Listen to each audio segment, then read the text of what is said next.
सभी को जय मसीह की। आज हम पढ़ेंगे यिर्मयाह अध्याय 31। इज़राइलियों की वापसी।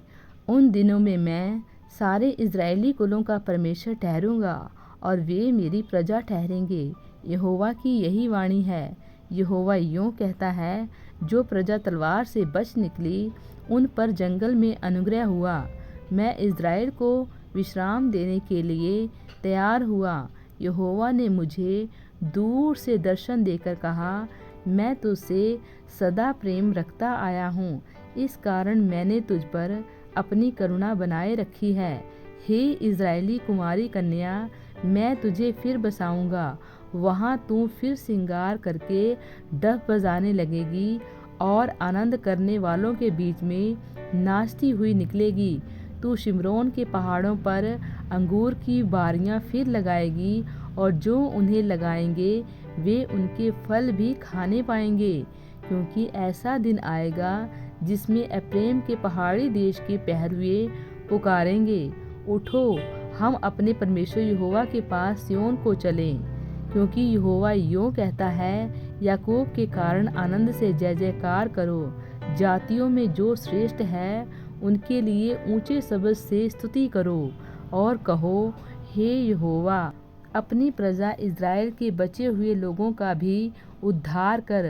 देखो, मैं उनको उत्तर देश से ले आऊँगा और पृथ्वी के कोने कोने से इकट्ठे करूँगा, और उनके बीच अंधे, लंगड़े, गर्भवती और जच्चा स्त्रियां भी आएंगी।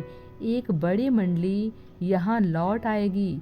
वे आंसू बहाते हुए आएंगे और गिड़गिड़ाते हुए मेरे द्वारा पहुँचाए जाएंगे। मैं उन्हें नदियों के किनारे किनारे से और ऐसे चौरस मार्ग से ले आऊँगा जिससे वे ठोकर ना खाने पाएंगे, क्योंकि मैं इज़राइल का पिता हूँ और एप्रैम मेरा जेठा है। हे जाति जाति के लोगों, यहोवा का वचन सुनो और दूर के द्वीपों में भी इसका प्रचार करो।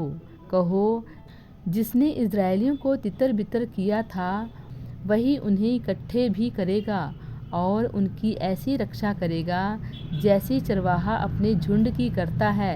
क्योंकि यहोवा ने याकूब को छुड़ा लिया और उस शत्रु के पंजे से जो उससे अधिक बलवंत है उसे छुटकारा दिया है।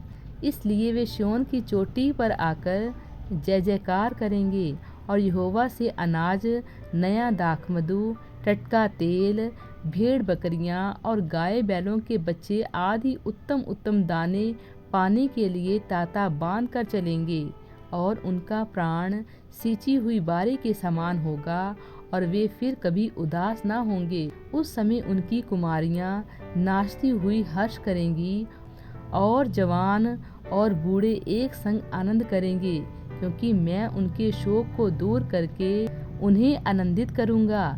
मैं उन्हें शांति दूंगा और दुख के बदले आनंद दूंगा। मैं याजकों को चिकनी वस्तुओं से अति तृप्त करूंगा और मेरी प्रजा मेरे उत्तम दानों से संतुष्ट होगी।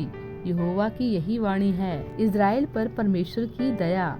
यहोवा यह भी कहता है, सुन, रामा नगर में विलाप और विलक विलक कर रोने का शब्द सुनने में आता है। राहेल अपने लड़कों के लिए रो रही है और अपने लड़कों के कारण शांत नहीं होती, क्योंकि वे जाते रहे। यहोवा यूँ कहता है, रोने पीटने और आंसू बहाने से रुक जा, क्योंकि तेरे परिश्रम का फल मिलने वाला है और वे शत्रुओं के देश से लौट आएंगे। अंत में तेरी आशा पूरी होगी। यहोवा की यही वाणी है। तेरे वंश के लोग अपने देश में लौट आएंगे। निश्चय मैंने एप्रैम को ये बातें कहकर विलाप करते सुना है। तूने मेरी ताड़ना की और मेरी ताड़ना ऐसे बछड़े की सी हुई जो निकाला ना गया हो, परंतु अब तू मुझे फेर, तब मैं फिरूंगा, क्योंकि तू मेरा परमेश्वर है। भटक जाने के बाद मैं पछताया और सिखाए जाने के बाद मैंने छाती पीटी। पुराने पापों को स्मरण कर मैं लज्जित हुआ और मेरा मुंह काला हो गया। क्या एप्रैम मेरा प्रिय पुत्र नहीं है? क्या वह मेरा दुलारा लड़का नहीं है? जब जब मैं उसके विरुद्ध बातें करता हूँ तब तब मुझे उसका स्मरण हो आता है, इसलिए मेरा मन उसके कारण भर आता है और मैं निश्चय उस पर दया करूँगा। यहोवा की यही वाणी है। हे इज़राइली कुमारी, जिस राजमार्ग से तू गई थी उसी में खम्भे और झंडे खड़े कर और अपने इन नगरों में लौट आने पर मन लगा।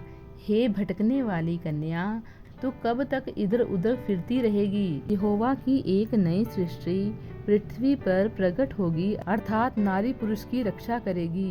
भावी समृद्धि और नई वाचा। इज़राइल का परमेश्वर सेनाओं का यहोवा यूं कहता है, जब मैं यहूदी बंदियों को उनके देश के नगरों में लौटाऊंगा, तब उनमें यह आशीर्वाद फिर दिया जाएगा। हे धर्म भरे वास स्थान, हे पवित्र पर्वत, यहोवा तुझे आशीष दे। यहूदा और उसके सब नगरों के लोग, किसान और चरवाहे भी उसमें इकट्ठे बसेंगे, क्योंकि मैंने थके हुए लोगों का प्राण तृप्त किया और उदास लोगों के प्राण को भर दिया है। इस पर मैं जाग उठा और देखा और मेरी नींद मुझे मीठी लगी। देख, यहोवा की यह वाणी है कि ऐसे दिन आने वाले हैं जिनमें मैं इज़राइल और यहूदा के घराने के बाल बच्चों और पशुओं को बहुत बढ़ाऊंगा, जिस प्रकार से मैं सोच सोचकर उनको गिराता और ढाता, नष्ट करता, काट डालता और सत्यानाश ही करता था, उसी प्रकार से मैं अब सोच सोचकर उनको रोपूंगा और बढ़ाऊंगा। यहोवा की यही वाणी है।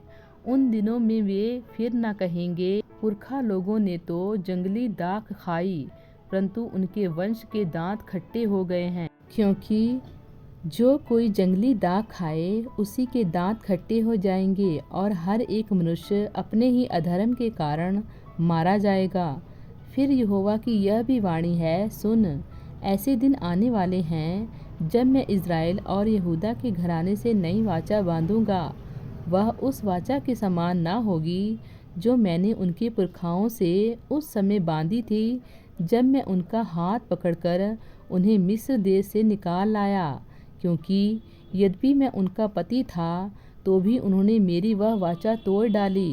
परंतु जो वाचा मैं उन दिनों के बाद इज़राइल के घराने से बांधूंगा, वह यह है, मैं अपनी व्यवस्था उनके मन में समवाऊंगा और उसे उनके हृदय पर लिखूंगा, और मैं उनका परमेश्वर ठहरूंगा और वे मेरी प्रजा ठहरेंगे। यहोवा की यह वाणी है। तब उन्हें फिर एक दूसरे से यह न कहना पड़ेगा कि यहोवा को जानो। यहोवा की यह वाणी है, छोटे से लेकर बड़े तक ये सब मेरा ज्ञान रखेंगे, क्योंकि मैं उनका अधर्म क्षमा करूंगा और उनका पाप फिर स्मरण न करूंगा। जिसने दिन में प्रकाश देने के लिए सूर्य और रात में प्रकाश देने के लिए चंद्रमा और तारागण के नियम ठहराए हैं, जो समुद्र को उछालता और उनकी लहरों को गरजाता है, और जिसका नाम सेनाओं का यहोवा है, वही यहोवा यूं कहता है, यदि वे नियम मेरे सामने से टल जाएं, तब ही यह हो सकेगा कि इज़राइल का वंश मेरी दृष्टि में सदा के लिए एक जाति ठहरने की अपेक्षा मिट सकेगा। यहोवा यूं भी कहता है, यदि ऊपर से आकाश मापा जा सके और नीचे से पृथ्वी की नींव खोद खोद कर पता लगाई जा सके, तब ही मैं इज़राइल के सारे वंश को उनके सब पापों के कारण त्याग दूंगा। देख, यहोवा की यह वाणी है, ऐसे दिन आ रहे हैं जिनमें यह नगर हननेल के गुम्मट से लेकर कोने के फाटक तक यहोवा के लिए बनाया जाएगा। मापने की रस्सी फिर आगे बढ़कर सीधी गारेब पहाड़ी तक और वहां से घूमकर गोवा को पहुंचेगी। लोथों और राख की सब तराई और किद्रोन नाले तक जितने खेत हैं, घोड़ों के पूर्वी फाटकों के कोने तक जितनी भूमि है, वह सब के यहोवा के लिए पवित्र ठहरेगी। सदा तक वह नगर फिर कभी ना तो गिराया जाएगा और ना ढाया जाएगा। प्रभु इन वचनों द्वारा आपको बहुतायत सी आशीष दें। आमीन।